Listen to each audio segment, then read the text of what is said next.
Hello everyone, good day for you all and happy Sunday. Selamat datang di New One International Church. Jika saudara suka apa yang saudara lihat, saudara suka dengan apa yang saudara alamin, dan suka dengan apa yang saudara dengar, dan suka dengan pesan kami, saudara, you are more than welcome untuk tertanam, you are more than welcome to join, you are more than welcome untuk berkontribusi dan berpartner bersama kami. Kami akan menyampaikan beberapa pengumuman. Nomor 1, welcome to our weekly online service. Ibadah daring kami diadakan setiap hari Minggu dimulai dari jam 10 pagi di kanal YouTube kami, yaitu NWI Church. Saudara bisa ajak teman-teman, saudara bisa ajak keluarga Anda untuk kita beribadah bersama-sama. Nah, hari Minggu ini adalah hari yang spesial. Kenapa? Karena setiap akhir minggu kami akan mengadakan satu program yang bernama a conversation. Jadi biasanya kalau misalnya seorang hamba Tuhan tuh khotbahnya sendiri atau monolog, biasanya a conversation bicara tentang beberapa orang yang kita ikutan ngobrol sama-sama membahas satu topik. Nah, jadi saudara jangan lewatkan, dan saya percaya bahwa ini akan menjadi obrolan yang menyegarkan bagi saudara. Nah, jangan lupa juga untuk ikuti Instagram @NWI Church dan Facebook kami di New Wine International Church untuk mendapatkan berbagai macam update dari kami. Karena we are so social dan kami sangat masuk di dalam dunia digital. Nah, saudara, jangan lupa untuk isi formulir virtual atau online connect card Anda di tautan yang tertera di layar. Jika Anda merasa enjoy, jika Anda merasa pengen berjemaat di sini, jangan lupa diisi. Nah, hari ini setelah selesai ibadah, jam 11:30 siang atau 11:30 AM waktu Indonesia Barat, gereja ini akan mengadakan virtual welcoming lounge via Zoom untuk para jemaat yang baru pertama kali hadir. Jadi apa itu Virtual Welcoming Lounge? Virtual Welcoming Lounge adalah tempat di mana Anda yang baru pertama kali hadir dan tertarik untuk kenal lebih dalam tentang New Wine International Church untuk bisa bertanya, ngobrol, dan nongkrong sama orang-orang yang baru pertama kali hadir di situ. Anda akan ngobrol sama pastors, Anda akan ngobrol sama para workers atau yang para orang-orang volunteer yang biasa melayani. Saudara akan dikasih tahu tentang visi gereja ini. Saudara akan relax dan saudara boleh bertanya dan apapun bertanya karena kami adalah gereja yang secure dan kami tidak takut untuk ditanya. So, jika Anda berminat untuk bergabung, silakan bergabung setelah ibadah nanti selesai. Saudara bisa lihat join di ID Zoom yang tertera di layar ini. Nah, jangan lupa, coming up this week, gereja kita akan mengadakan beberapa program yang dapat diikuti oleh Anda sekalian. I hope you guys can enjoy it. Nah, pertama ada program interaksi tanya-jawab, tapi masalahnya setiap akhir bulan itu tidak ada. Tapi biasanya dari minggu 1 sampai minggu ketiga, asalkan bukan minggu yang terakhir, kami mengadakan program tanya-jawab lebih dalam lagi, jam 8 malam, via Instagram Live dari NWI Church. Kenapa? Karena kami tidak takut ditanya dan di situ ada tempat untuk Anda bertanya atau ngobrol tentang firman Tuhan yang sudah dibagikan. Nah, jangan lupa Bible Study dibuka untuk umum, dilaksanakan setiap hari Rabu jam 9 waktu Indonesia Barat via Zoom. Connect Groups akan dilaksanakan setiap 2 minggu sekali di hari Kamis. Nah, next-nya ini tanggal 29 Juli, saudara. Jam 8.30 waktu Indonesia Barat via Zoom. Nah, setiap hari Jumat malam, jam 7:30 malam, waktu Indonesia Barat, Pastor Robert dan Lea Sutanto akan mengadakan live worship at home di akun Instagram Robert Lea Sutanto, via Facebook dan via YouTube juga. Dan setelah worship at home, setiap hari Jumat, jam 9:30 malam, waktu Indonesia Barat, gereja mengadakan Bible Study for Marriage Couples yang bernama Sacred Marriage. Dan ini semua akan diadakan via Zoom. Jadi saudara pasti you're more than welcome to join. Semoga saudara bisa menikmatinya. Nah, jangan lupa ada Ladies Bible Study dan Discipleship Class yang dibuka untuk umum, dilaksanakan setiap hari Minggu jam 8 malam waktu Indonesia Barat via Zoom. Nah, semua link, registrasi, dan informasi untuk Zoom kegiatan-kegiatan bisa diadakan atau bisa recheck kembali melalui DM Instagram @NWIChurch. Nah, untuk persembahan dan persepuluhan, saudara bisa melalui transfer bank, yaitu BCA atas nama GBI New Wine International Church, dan saudara bisa lihat tautan di bawah ini. Nah, dan juga untuk program Rp5.000 dan donasi kepedulian COVID-19 dapat ditransfer ke rekening BCA yang berbeda berikut ini juga. Saudara bisa lihat. Nah, dan jangan lupa mencantumkan kode unik di belakangnya, yaitu 019. Jangan lupa, ini ada 2 rekening yang berbeda, saudara. Anda juga bisa memberi menggunakan OVO, Dana, GoPay, atau dompet digital lainnya dengan cara scanning atau memindai kode bar yang muncul di layar. We just want to say thank you for your generosity. Nah, saudara, kantor sekretariat gereja saat ini masih dalam tahap work from home. Jadi kalau saudara butuh penyerahan anak, baptisan, konseling, atau prayer request, saudara bisa cek nomor-nomor di bawah ini. Nah, sekali lagi, itu aja pengumumannya. Jangan lupa pakai masker saat bepergian, selain cuci tangan, jaga kebersihan, dan juga please, apapun terjadi, stay at home. Kami akan mendoakan saudara, karena kami tahu tidak semua saudara dalam keadaan terbaik. Nah, kita akan mulai ibadah kita, mari kita berdoa. Bapa akan mengucap syukur atas hari ini. Kalau Tuhan yang baik, biarlah ibadah hari ini menjadi sebuah ibadah yang mampu menginspirasi, mengedukasi, dan juga mengubahkan hati kami. Bagi baru yang pertama kali datang, biarlah mereka bisa menikmati ibadah hari ini. mereka bisa terinspirasi dengan apa yang Kau katakan, apa yang Kau bagikan via gereja ini. Thank you Lord, kami akan mulai ibadah ini di dalam nama Yesus, amin. Tuhan berkati. Happy Sunday, church. Give thanks to the Lord, for He is good.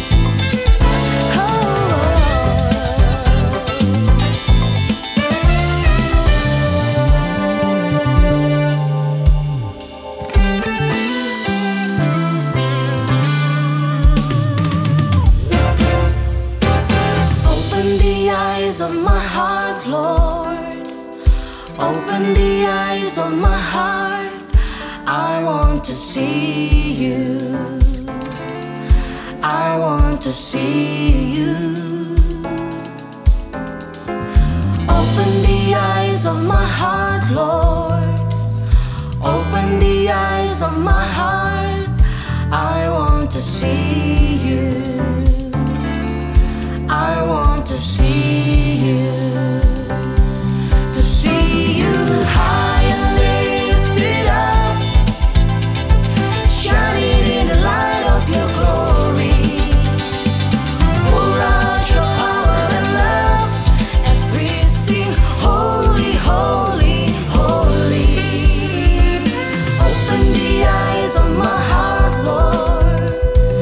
Open the eyes of my heart to see. I want to see you. I want to see you.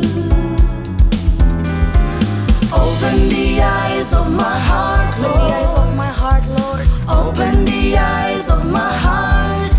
I want to see you. I want to see you. To see you high, To see you high and lifted up, shining in the light of your glory.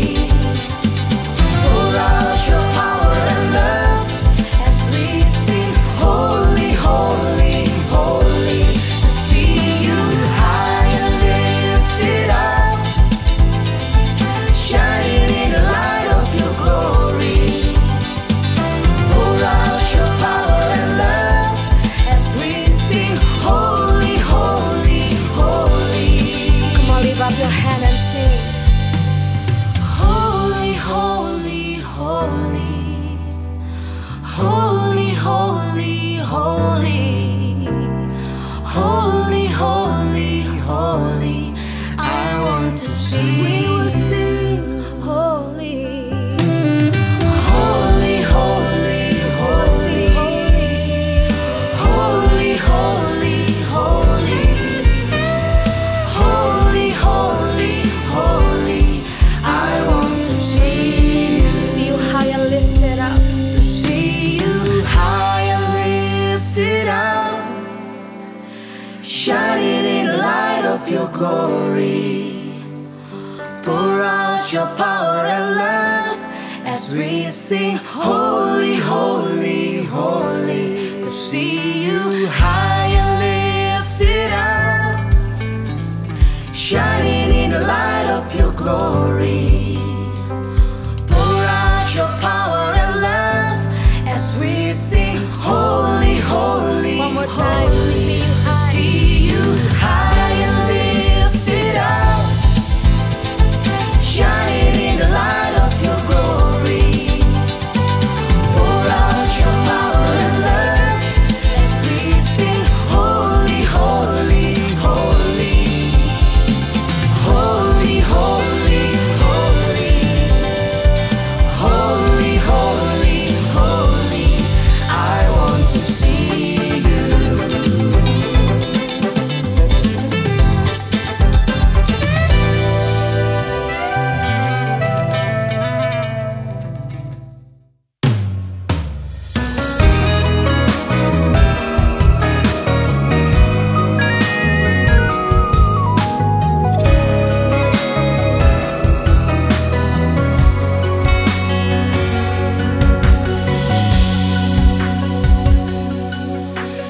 Bapakku datang padamu,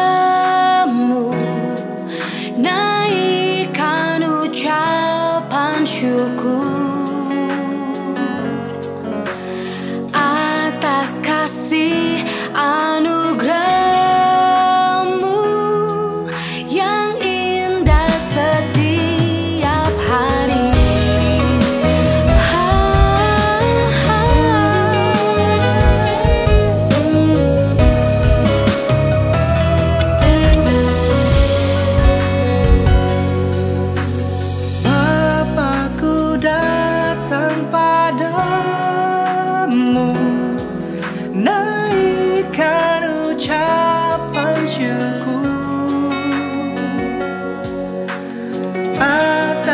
kasih anugerah-Mu yang indah setiap hari.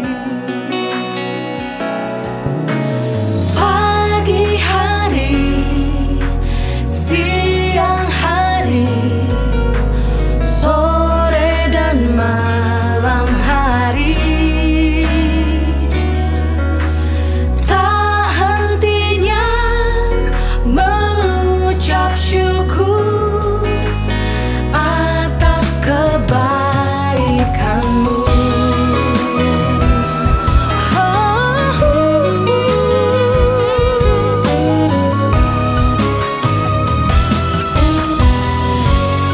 Bapakku datang padamu, Bapakku datang padamu, naikkan ucapan syukur atas kasih anugerah-Mu yang indah setiap hari. Pagi hari, siang hari, sore dan malam hari, tak hentinya mengucap syukur atas kebaikan-Mu. Pagi hari, siang hari, sore dan malam hari, tak hentinya mengucap syukur atas kebaikan-Mu.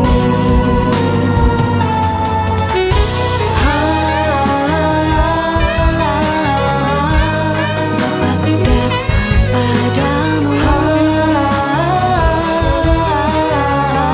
ucapan syukurku, anugerah-Mu, kasih-Mu Dari dalam hidupku selalu menyembah-Mu Tuhan. Pagi hari, siang hari, terima kasih Tuhan, sore dan malam hari, tak hentinya mengucap syukur atas kebaikan-Mu. Pagi hari, siang hari, sore dan malam hari, tak hentinya mengucap syukur atas kebaikan-Mu. Tak hentinya mengucap syukur atas kebaikan-Mu.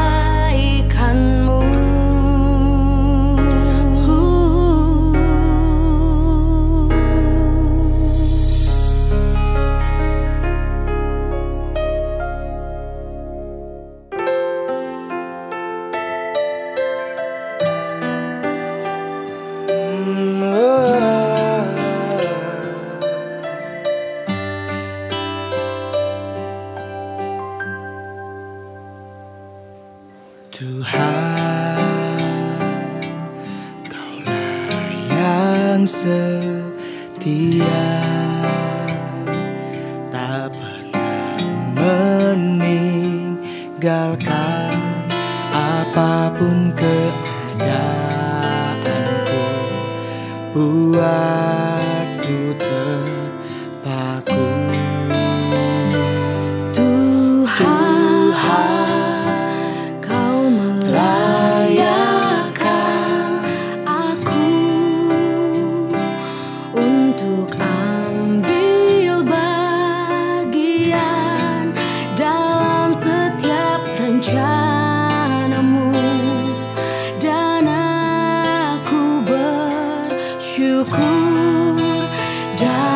ku tahu ku tak pernah sendiri.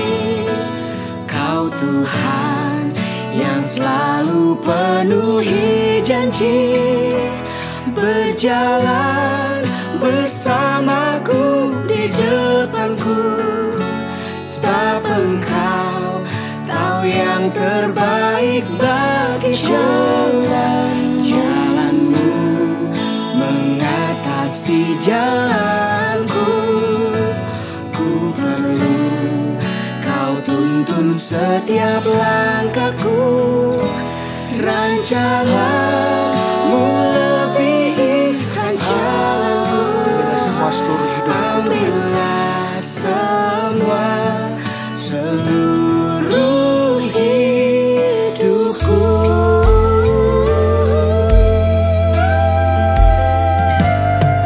Tuhan, Kau melayakan aku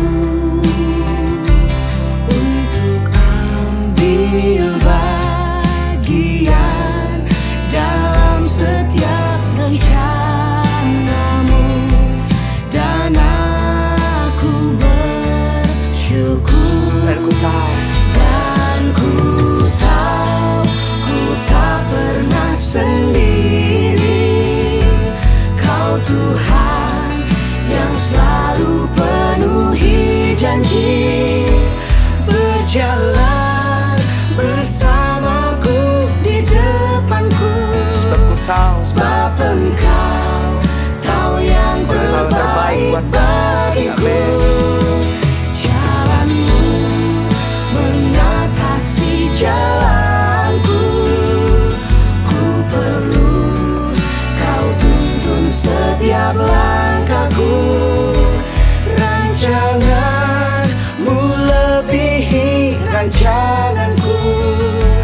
Ambillah semua seluruh hidupku.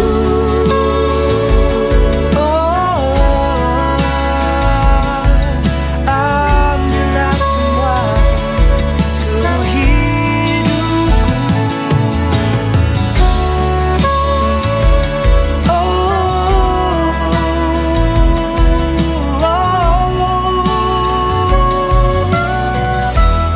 sama-sama kita katakan. Ku tak pernah sendiri. Kau Tuhan yang selalu penuhi janji, berjalan bersamaku di depanku. Sebab Engkau tahu yang terbaik bagiku. Jalanmu mengatasi jalanku. Ku perlu Kau tuntun setiap langkahku. Rancanganmu lebihi rancanganku. Ambillah semua Ambillah semua seluruh hidupku. Ambillah semua seluruh hidupku.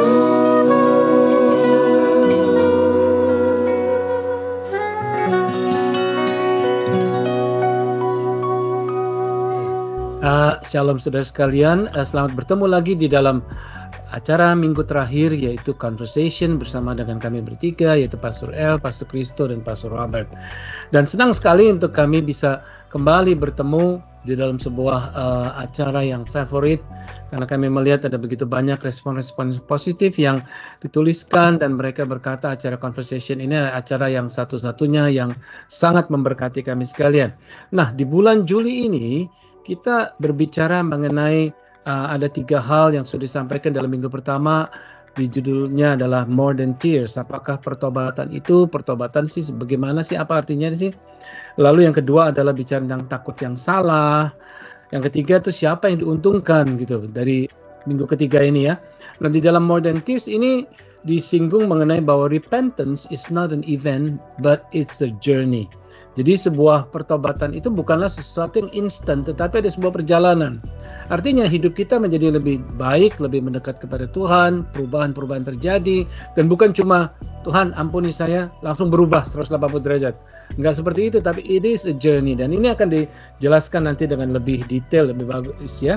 Lalu yang kedua adalah minggu kedua takut yang salah. Tadi Pastor Kristo berkata bahwa tentang takut yang salah itu seringkali ada banyak orang yang salah mengerti akan arti takut itu. Takut akan Tuhan marah, kalau saya begini Tuhan akan marah. Lalu yang kedua, kalau Tuhan marah saya tidak diberkati. Lalu yang ketiga, saya takut bisa masuk neraka dan sebagainya. Dan kita melihat bagaimana gambaran Tuhan itu adalah Tuhan penuh kasih dan penuh kasih karunia dan anugerahnya cukup buat kita semuanya, saudara sekalian. Lalu dalam minggu ketiga, Pastor El berkata tentang siapa yang diuntungkan dari pertobatan ini. Sebenarnya siapa sih yang diuntungkan? Nomor satu, pertobatan ini berbicara tentang hubungan yang diperbaiki. Lalu berikutnya, pertobatan ini menerima short term pain but long term gain.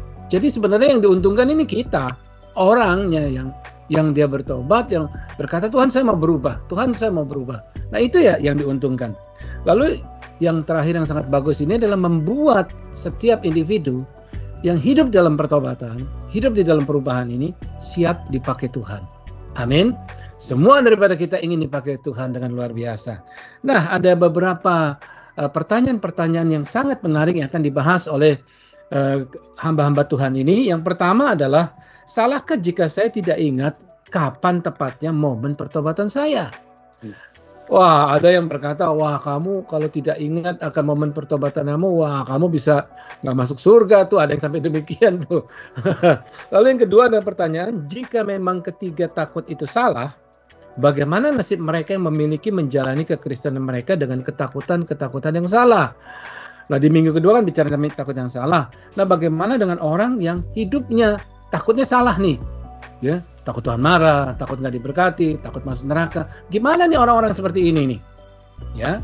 Lalu pertanyaan ketiga adalah, jika memang pertobatan itu menguntungkan yang bertobat, mengapa ya seorang setiap kali menolak atau menunda untuk segera bertobat? Ada ilustrasi-ilustrasi yang bagus. Kita akan siap dan masuk di dalam pembicaraan ini, saudara. Sebelumnya kita berdoa dulu ya. Ya. Bapa, kami bersyukur untuk minggu yang sangat dinanti-nantikan ini dalam acara The Conversation. Tuhan berkati setiap daripada pendengar, dimanapun mereka berada, kapanpun mereka mendengarkan, berkati mereka dan juga berkati hamba-hamba Tuhan yang melayani di sini. Terpujilah namamu, dalam nama Tuhan Yesus kami berdoa. Amin. Nah, oke, gantian. Langsung, mungkin dari minggu pertama dulu kali ya, Pastor El ya. Oke. Nomor satu, kan salahkah jika saya tidak ingat kapan tepatnya momen pertobatan saya? Itu pertanyaannya. Bagi saya, walaupun bagi banyak orang, momen pertobatan itu momen tidak bisa dilupakan. Saya tahu beberapa orang yang sampai catat, ini tanggal segini, Tuhan bicara sama saya. Itu ada orang. Kenapa? Karena bagi banyak orang, momen pertobatan itu ada sesuatu yang sangat powerful dan meaningful bagi mereka. Tapi at the same time, nggak selalu kita bisa ingat kapan momen bertobat saya. Saya sendiri tidak selalu ingat when did I truly repent. Kenapa? Sekali lagi karena pertobatan ada sebuah perjalanan. Karena pertobatan tidak cuma pertobatan bukan cuma sekedar event di mana kita tuh, oh hari ini saya bertobat, habis itu saya berubah 180 derajat. Most of the time karena masih ada perjalanan. Jadi bagi saya tidak salah kalau misalnya kamu lupa atau momen pertobatan kamu, atau kamu cuma bisa kira-kira kayak bulan-bulan segini atau tahun-tahun sekitar sini. Tapi yang paling penting adalah perjalanan kamu dengan Tuhan. Bagi saya start line itu penting, start line itu oke, tetapi kita juga perlu tahu bahwa selain start line-nya udah benar, jalannya juga harus benar. Jalan perjalanannya juga lebih penting. The journey itself, it's important. So, Pastor Kristo, wanna say something? Ya.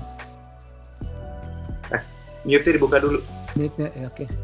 Menarik adalah kerap kali orang tuh selalu mengidentikan pertobatan seperti momen ya, bukan sebuah journey. Nah ini yang bikin pertanyaan ini muncul. Ya kalau saya nggak ingat kapan saya bertobat gimana ya gitu. Ya apakah jangan-jangan belum pernah bertobat? Bisa jadi juga. Ada juga yang belum pernah bertobat jadi nggak pernah ada switch. Pertobatan sebenarnya kan ketika dia berbalik arah. Yang berbalik arah itu banyak faktornya. Dengar khotbah, disembuhin dari sakit, ngalamin mujizat gitu ya, dan yang lain-lain. Nah, karena ini sebagai sebuah journey, dan patut disadari bahwa ini bukan momen, jadi pertanyaan ini harusnya nggak jadi terlalu mengganggu ya. Di Kisah Rasul 2 ayat 37 tentunya kita lihat orang bertobat itu pertama itu mereka bertobat karena dengar firman. Ya, hatinya itu kata-katanya yang dipakai di situ kalau terjemahan baru adalah hati mereka terharu. Kisah Rasul 2 ayat 37 ya. Padahal kalau bahasa Indonesia masa kini bilang hati mereka jadi gelisah. Gelisah itu ada kegelisahan yang disebabkan oleh Roh Kudus karena dengar firman Tuhan. Jadi mereka mulai berpikir, aduh jangan saya salah nih. Gitu. Conviction ya? Ya, conviction.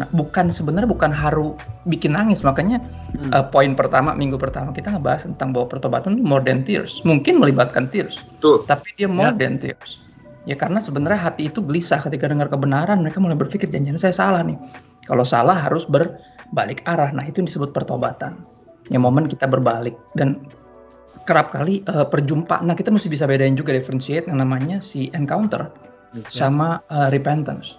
Karena encounter itu momen, tapi repentance itu sebuah journey.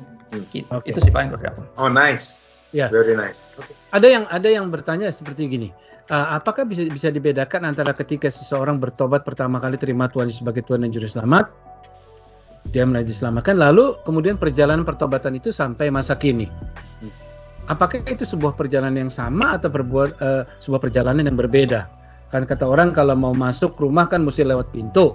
Nah pintunya itu pertobatan, lalu kemudian harus masuk ruang-ruang yang lain, mesti ketuk pintu dan sebagainya, nggak bisa langsung masuk begitu aja. Seperti demikian. Mungkin ada penjelasan yang. I agree bahwa kita dalam Alkitab mengenal ada namanya justification. Dan kedua ada namanya sanctification. Justification itu kayak pintunya di depan. Itu yang kita buka, kita bertobat, itu jadi milestones. Tetapi tidak stop sampai situ. Ada namanya sanctification, yaitu kita disucikan, kita berjalan lagi. Karena saya selalu ingetin bahwa ini menarik bahwa kalau teman-teman cek di cerita tentang Cornelius itu ya, pada waktu Petrus itu dipakai Tuhan untuk membaptis Cornelius. Pada masa itu Petrus masih racist. Dia masih rasis. Walaupun dia sudah ada Roh Kudus dalamnya loh. Dia sudah ada Roh Kudus, dia khotbah 3.000 orang bertobat.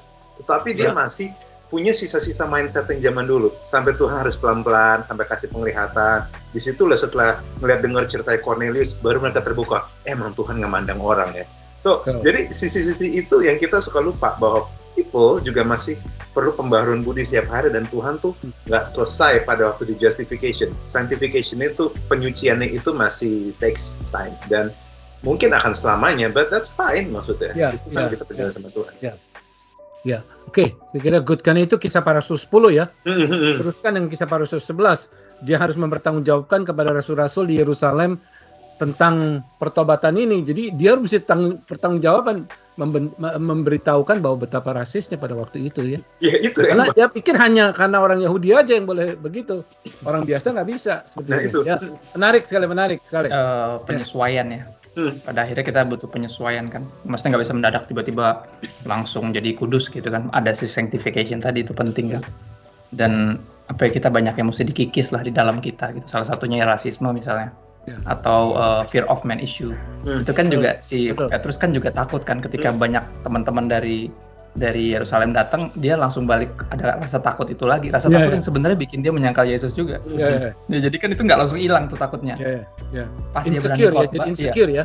Dia benar-benar fear of man issue, dan itu jadi bikin dia nongkrong lagi sama teman-teman yang itu. Makanya ditegur banget sama Paulus. Dan Tuhan juga udah berkarya ternyata lewat mimpi, ya lewat penglihatan. Terus Tuhan juga berkarya lewat kehidupan Cornelius. Itu pun mesti tetap ditegur sama Paulus, karena tetap mesti diingetin. Jadi pada akhirnya kalau benar nih sebuah journey pertobatan ini, kita mesti hidup sepenuhnya dalam firman sebenarnya.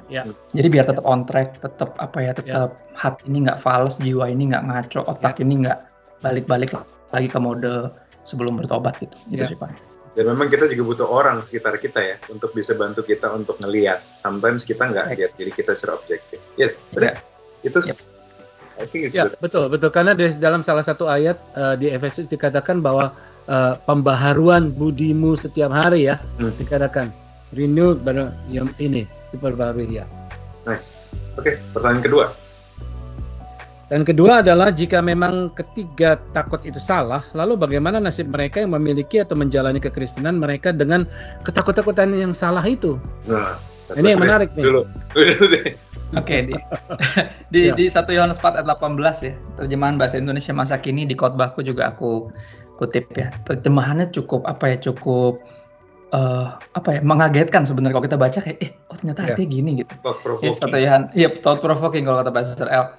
1 Yohanes 4 ayat 18 bahasa Indonesia masa kini tertulis gini. Orang yang menikmati kasih Allah tidak mengenal perasaan takut. Sebab kasih yang sempurna melenyapkan segala perasaan takut. Jadi nyatalah bahwa orang belum menikmati kasih Allah dengan sempurna kalau orang itu takut menghadapi hari pengadilan. Ya. Jika memang ketiga takut tadi salah, takut Tuhan marah, takut nggak diberkati, sama takut masuk neraka. Ya terus gimana? Karena jujur kalau kita ngobrol, mayoritas bahkan orang percaya, orang Kristen itu dimotivasi oleh rasa takut itu. Ya. 3 takut yang sangat manusiawi tadi. Ya terus gimana kalau mereka memiliki rasa takut yang seperti itu? Ya menjalani kekristenan mereka dengan ketakutan yang salah.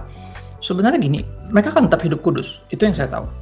Cuman mereka akan kelewatan kesempatan indah untuk hati ini bersuka. Ya, ngerti ya? Itu yang kerugian terbesarnya. Karena hati ini kalau terpaksa, ketaatan yang terpaksa tuh satu nggak romantis. Ya maksudnya pribadi yang kita taat kepadanya juga nggak senang gitu. Kayaknya lu nurut tapi kok muka lu gitu loh. Kok kayaknya lu nggak sadar bahwa ini tuh buat kebaikanmu sendiri gitu loh. Ya, kita missing out one of the best part of being alive, which is the love of God. Dibilang kasih cinta, kasih Tuhan yang sempurna. Yang rugi tuh benar-benar pure tuh kita. Makanya kita harus coba revisit deh rasa takut kita ini Alkitabiah atau enggak. Karena takut yang Alkitabiah itu fear of the Lord, not afraid of the Lord. Ya, jadi kan Tuhan itu ada Tuhan yang relationship ya, relational. Ya, jadi dia ingin relationship ini jadi nggak kaku seperti itu. Jadi takut seperti demikian. Ya, dia pengen cintanya tuh bisa kita nikmati, percaya dan rayakan sepenuhnya gitu. Karena cinta mengubah, kayak gini, kita lagi ngomongin tentang pertobatan dan next month kita ngomongin tentang peraturan, tentang hukum yang berkaitan sama freedom juga. Penting untuk kita sadari bahwa cinta itu mengubah kewajiban jadi kerinduan. Soalnya tanpa kerinduan semua jadi berat. Ya kan, hal-hal yang baik aja jadi berat, kayak sebuah kayak misal baca Alkitab, berdoa, taat, kok jadi berat, kenapa gitu loh? Padahal itu buat kita. Karena nggak ketakutan yang salah tadi mendominasi kekristenan kita. Jadi, artinya ada konsep-konsep tertentu yang ditangkap atau diajarkan yang selama ini sehingga membuat mereka punya takut yang salah. Konsep entah dia dapatnya dari gereja atau dia dapatnya dari pendidikan, apakah dia dapatnya dari pengalamannya sehingga dia menggambarkan Tuhan tuh Tuhan seperti itu tuh. Galak. Pendidikan banyak kan. Pendidikan. Bisa didikan dari keluarga, didikan dari sekolah Kristen sendiri, pendidikan agama ya. Pendidikan agama. Ketika kita jadi fokus bukan di kasihnya Tuhan, tapi di amarahnya misalnya. Di ketegasannya atau apapun itu, buat aku love itu tetap harus yang paling utama. Kita bisa langsung ingat, langsung merasakan dipenuhi ketika kita mendengar God. Kenapa? Because God is love. Dari semua atributnya, kudus, benar, adil, ya kan? Dia dikenali sebagai love, dan biar love yang pertama kita langsung rasakan dan pikirkan dan memenuhi hati kita when we hear about Him atau when we hear Him speak. Oke. Nice. Dan dari saya sendiri, kalau saya sih percayanya, saya nemuin begitu banyak orang yang hidup dalam ketakutan seperti itu. Kunci saya, balikin lagi ke firman Tuhan. Saya akan selalu bagikan mereka tentang ayat-ayat yang tidak pernah mereka didengar sebelumnya. Pada waktu orang sering ingatnya tuh yang dosa terus, tapi mereka jarang lihat Roma 5:8 misalnya. One of my favorite verse, bahwa pada waktu masih berdosa, Kristus sudah mati bagi kita. Saya berangkat dari situ. Dan memang kita perlu sebagai hamba Tuhan, makanya saya percaya di New One, memang kita percaya akan disiplin rohani. We believe in those things, okay? Tapi saya rasa yang kita perlu ingat bahwa New One juga percaya bahwa in the grace of the Lord. kasih karunia Tuhan yang sayang sama kita, Tuhan yang peduli sama kita. Tentu kita perlu punya keseganan yang proper sama Dia. Semua orang setiap ngobrol sama siapapun kita perlu keseganan yang proper kan. Kita hargai orang itu sebagaimana dia adanya, dan kita hargai Tuhan sebagaimana dia adanya. Tapi the love, the grace, dan itu saya rasa itu yang perlu dibicarakan sorry kalau pakai kata ini, in such a radical way, sehingga membuat mereka tuh bukan cuma sekedar melihat Tuhan dari sisi yang menakutkan, tapi lihat sisi kasih Tuhan sebenarnya dia mau nonjolkan selama ribuan tahun itu. Jadi that's what I really believe. Dan memang saya juga percaya walaupun ketakutan pun saya tidak bisa menghakimi bahwa mungkin nggak mereka benar-benar terima Yesus. Mungkin aja orang-orang takut benar-benar terima Yesus. Sangat, it's really possible. Memang ada orang-orang seperti itu. Cuma kan kita kan grow up. Kadang seperti anak kecil, dikasih suruh sikat gigi nggak? Kalau nggak boleh main kan? Ditakut-takutin sama emaknya kan? Kalau nggak ntar ada om gluduk ntar. Tapi as they grow up, Christianity mereka harusnya berubah. Bahwa mereka mulai bisa melihat arti di balik itu semua, dan mereka mulai nggak takut lagi, tapi mereka mengerti di esensi di baliknya.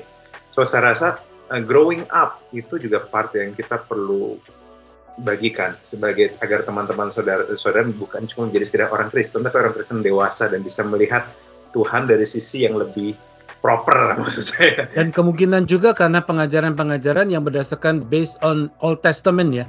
Pada waktu Musa turun dari gunung, dia marah lihat orang, dia lemparkan tabut tabletnya dilemparkan pecah dan sebagainya. Dia menggambarkan kemarahan Tuhan seperti itu, sehingga orang yang ditangkap tuh kemarahan yang seperti itu.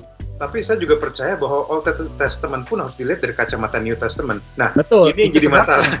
Orang tuh ngelihat betul Old Testament-nya tuh as it is maksudnya. As is, Kalau kamu ngelihat Old Testament as it is, maka yang terjadi adalah kamu melihat agama Yahudi, which is itu kitab mereka. Ingat kita tuh minjem. Saya suka apa kata Bible scholar yang bilang orang Kristen tuh minjem perjanjian lama. Actually, makanya perjanjian lama yang kita lihat harus dilihat dari kacamata Yesus baru.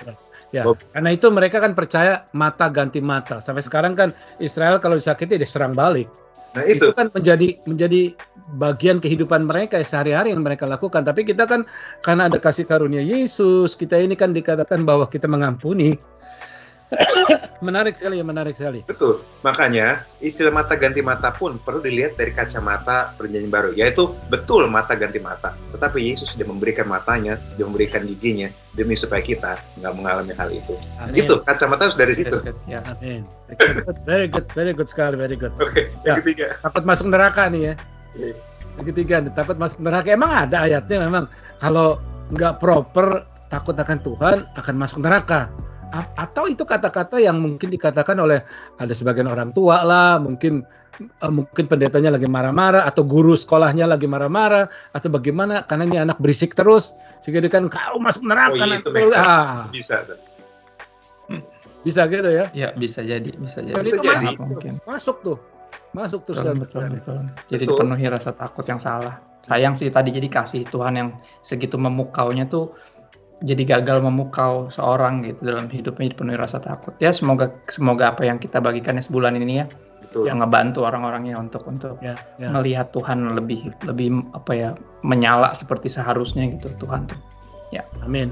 Jadi saudara-saudara sekalian, kita perlu tahu bahwa dalam pembahasan ini memang yang diajarkan adalah melihat sudut Alkitab dari pandangan Yesus. Jadi pengampunannya, kasihnya, kebaikannya, dan bukan berarti perjanjian lama tidak berlaku, perjanjian lama sangat berlaku, tetapi kita harus lihat dari konteks Yesus. Jadi saudara-saudara yang selama ini mengalami pendidikan lah atau dari mana dapat pengajaran tersebut, ingat bahwa Kristus sangat mengasihi Anda. Ya, jangan lupa bahwa kasih Yesus itu lebih besar daripada dosa Anda. Gitu. Ya, oke. Terus mungkin yang ketiga ya. Yang ketiga sekarang ya. Jika memang pertobatan menguntungkan yang bertobat, mengapa ya seorang kerap kali menolak atau menunda untuk segera bertobat? Nah, ini ada kalau udah tua saya akan baru bertobat nih, selama masih muda kan cari duit, nipu-nipu sana, nipu sini, gini dan sebagainya.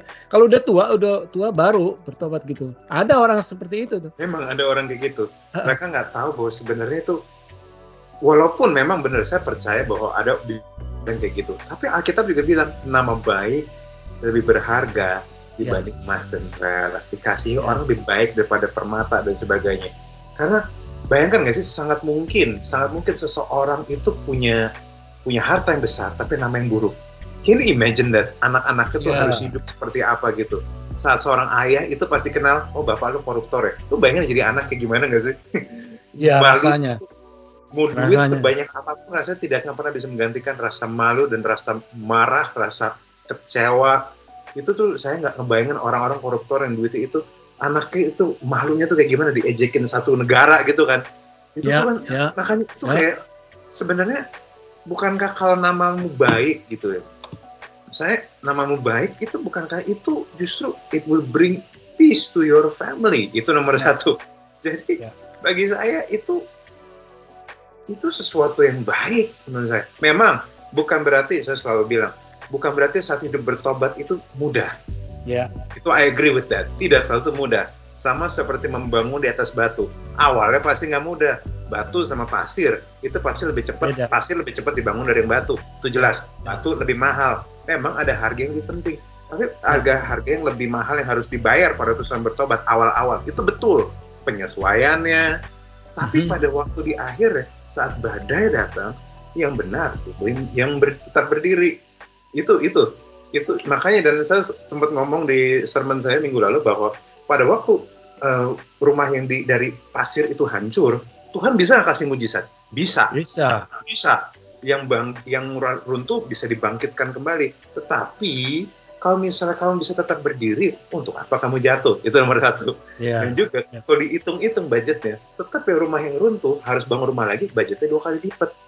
Jadi statement saya gini, mahal-mahalnya harga sebuah pertobatan dan ketaatan, lebih mahal lagi harga pemberontakan. Itu kalau dihitung dari segi ekonomi segitu ya. Oh ya, betul. Karena sesuatu yang sudah dibangun akhirnya runtuh, itu kan berarti kan dia harus mengeluarkan pembiayaan lagi kalau ingin membangun. So, itu dari segi saya sih gitu sih. Oke. Pastor Chris, wanna say something? Purely agree, fully agree, dan penting juga diingat ada satu aspek lagi berkaitan tentang menunda bertobat, itu satu rugi sendiri. Yang kedua adalah kita mesti mengingat Ibrani 3 7-9 ya. Izinin aku baca ya. Ibrani 3 7-9 dibilang gini, sebab itu seperti yang dikatakan Roh Kudus. Pada hari ini jika kamu mendengar suaranya, janganlah keraskan hatimu seperti dalam kegeraman pada waktu pencobaan di padang gurun, di mana nenek moyangmu mencobai aku, kata Tuhan, dengan jalan menguji aku. Ya. Sekalipun mereka melihat perbuatan-perbuatanku 40 tahun lamanya. Lihat, bukan nggak ngerasain, bukan nggak ngelihat, bukan nggak ngalamin kebaikan Tuhan, tapi nggak tahu gimana, menunda. Ya udah dengar suara Tuhan berkali-kali, tapi tetap menolak untuk bertobat. Bahasa di situ mengeraskan hati. Ya kita mesti mengingat satu hal, mesti diingat juga, bahwa gini, God is on our side, Tuhan di pihak kita. But time is not on our side. Time is running out. Ya aku nggak ingetin ini untuk nakut-nakutin, cuman mau ngasih tahu kenyataannya gitu loh. Ya Tuhan di pihak kita, tapi waktu tidak di pihak kita. Waktu lagi terhitungnya tuh mundur gitu. Ya Tuhan segera datang, Tuhan Yesus segera datang kembali. Dan kita nggak punya selamanya. Orang selalu berpikir, aduh nanti aja deh, saya mau sungguh-sungguh ikut Tuhan nanti aja kalau udah tua. Sekarang pas muda pengen seneng-seneng dulu. Nah itu ada satu lagi yang mesti diberesin. Seolah kalau ikut Tuhan itu tidak menyenangkan. Itu yang satu pandangan yang menyatakan kita nih belum ngelihat kita belum membiarkan Roh Kudus untuk membuka mata kita kepada keindahan Kristus, ya, kepada keindahan kenyataan bahwa there's no greater life, there's no better life selain hidup yang dihidupi buat Tuhan. Ya, I'm living my best life right now.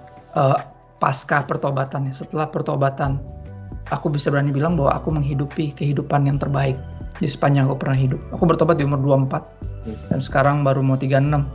So I'm living my best life now, justru di pertobatan itu. Jadi aku mau kasih tahu siapapun yang merasa masih muda dan pengen seneng-seneng, come on, langsung serahin hidupmu dari muda. Itu nggak ada hidup yang lebih menyenangkan daripada itu soalnya. Itu sih paling. Nice. That's good. Very beautiful. Saya rasa ini Sarah bisa menyegarkan bagi teman-teman semua kali ya. Gitu. Ini cerita kami dan ini yang kami pikirin. Kita juga, Pastor Robert, you want to say something? Ya, ingin meringkas saja bahwa saudara sekalian, jangan takut, jangan menunda, karena Alkitab juga mengatakan tadi yang di-quote sama Pastor Kristo dikatakan 1 Yohanes 4:18 di dalam kasih tidak ada ketakutan. Jadi buat apa lagi menunda-nunda? Jangan menunda-nunda pertobatan karena di dalam kasih tidak ada ketakutan. Ya mari di kasih yang sempurna melenyapkan ketakutan. Coba deh ambil langkah untuk berubah, langkah untuk ketika kita punya niat kita serahkan kepada Tuhan, Tuhan saya mau bertobat, saya mau hidup yang baru nih, nggak mau yang lama. Maka ketika niat kita sudah mulai dan saya percaya Tuhan akan melangkah. Seperti bapak yang menantikan anak yang hilang tersebut, bapaknya sudah nunggu nih. Tinggal sikap dari anaknya. Ketika kita melakukan demikian, saya percaya Tuhan akan membasuh Anda, mengangkat dan memulihkan. Dan saya kira semua daripada kita akan dipakai oleh Tuhan. Amen. Karena kenapa sekarang hari-hari ini pandemi begitu merajalela, usia manusia tidak ketahuan. Ya, ini bukan untuk menakut-nakutin, tidak sama sekali. Tetapi ada orang-orang tertentu. Kemarin saya baru dapat kabar bagaimana ada seorang yang sangat kaya sekali di Indonesia ini. Mungkin konglomerat, dia punya hartanya begitu banyak, mobil sportnya begitu banyak, terus kemudian pesawatnya juga ada beberapa pesawat pribadi dan sebagainya. Tiba-tiba karena COVID drop dan akhirnya panggil Tuhan. Jadi kita nggak pernah tahu. Jadi jangan menunda-nunda. Mari selagi ada pintu, mari kita buka pintu tersebut, hati kepada Tuhan. Beautiful. Amen. Okay. Ya, amin. Jangan lupa nih ada beberapa pengumuman. Mau bacain siapa nih? Oke, I'm just gonna read it. Minggu ini, Selasa ini tidak ada Q&A karena kita sudah ngobrol. Jadi kita ketemu lagi 3 Agustus. Nah, next week akan ada Holy Communion dipimpin Pastor Robert. Jangan lupa persiapin Communion Kit ya. Terus apa ya? Ya itu, sama kita mau doain sih buat teman-teman atau saudara-saudara atau yang lagi sakit COVID. Kita we want to pray for you. Kami you are in our heart. Engkau ada di hati kami, engkau ada di pikiran kami. Saya sendiri selama bulan ini nih dengar begitu banyak orang yang saya kenal yang dipanggil Tuhan. It's really painful dan seakan-akan nyawa itu kayak ngilangnya tuh kayak kejepitan rambut gitu. Ngilangnya tuh bisa ngilang aja gitu. It's very sad. Dan aku mau berdoa bagi saudara-saudara yang ditinggal supaya dikasih kekuatan. Kami juga berdoa bagi saudara-saudara yang sedang mengalami, bagi saudara juga yang sedang on the way mengalami dan lagi masa penyembuhan dan berhasil sembuh gitu. Dan lagi yang tes PCR dan lagi semua lagi nggak bisa dapat kerjaan, ya lagi semua yang lagi PPKM sampai bisnisnya di susah. We want to pray for you. We care about you dan sampai detik ini pun New One masih berusaha yang terbaik untuk bisa kirim sembako kayak yang kami bisa lakukan. We cannot vitamin macam-macam. Betul. We cannot help everyone. Iya, dan kasih vitamin juga. Tapi setidaknya kami akan lakukan tugas kami, bagian kami, dan we gonna do our best di situ. So saya berharap saudara dalam keadaan sehat dan we gonna pray. We're gonna pray. Saudara, kita tahu bahwa setiap daripada kita sudah kehilangan ada teman-teman yang dipanggil oleh Tuhan karena COVID dan sebagainya. Saudara, tapi kita tetap percaya bahwa God is greater than everything. Bahwa Tuhan tetap lebih besar. Kita pegang firman-Nya, kita yakini, dan dimanapun Anda berada, mungkin Anda di rumah sakit atau bahkan ada yang di ruang isolasi ataupun yang isoman dan sebagainya. Mari kita sama-sama satukan hati kita. Mari kita beriman dan percaya bahwa Tuhan sanggup menolong setiap daripada umat-Nya. Bapa di dalam surga, kami bersyukur untuk kesempatan pada siang hari ini atau untuk kami berkumpul bersama-sama membicarakan firman Tuhan. Kami ingat saudara-saudara kami, teman-teman kami, kenalan-kenalan kami yang sedang sakit, ada yang tergeletak di rumah sakit karena COVID-19, ada yang di ruangan isolasi, ada yang isolasi mandiri, dan mereka yang sedang dalam kekurangan karena pekerjaan mereka tidak memiliki pekerjaan lagi, mereka yang dalam masalah dengan masalah-masalah yang mereka hadapi dalam rumah tangga. Bapa, kami berdoa, we want to declare, but because Jesus is greater than any problem we have. Dan kami percaya Tuhan, kuasa-Mu sanggup menjamah setiap daripada umat-Mu, menyembuhkan mereka yang sedang terisolasi, menyembuhkan mereka yang sedang sakit, mereka yang di ruang isolasi, di ruang ICU, dan bahkan di ruangan isolasi mandiri di rumah masing-masing sekalipun. Tuhan, kiranya kami berdoa untuk jamahan-Mu, pemulihan daripada Engkau, kekuatan daripada Engkau, dan reaksi positif dari tubuh mereka terhadap obat-obatan yang diberikan Tuhan. Di dalam nama Tuhan Yesus Kristus, we give you glory, dan biarlah blessing ini juga dicurahkan kepada anak-anak Tuhan yang sedang berjuang, bergumul di pekerjaan, rumah tangga mereka. Dan kami percaya Tuhan, in you everything we have. Terima kasih Bapak, terpujilah namamu. Dalam nama Tuhan Yesus kami berdoa. Amin. Amin. Amin. Bless you all. Oke, God bless you. God bless. Bye.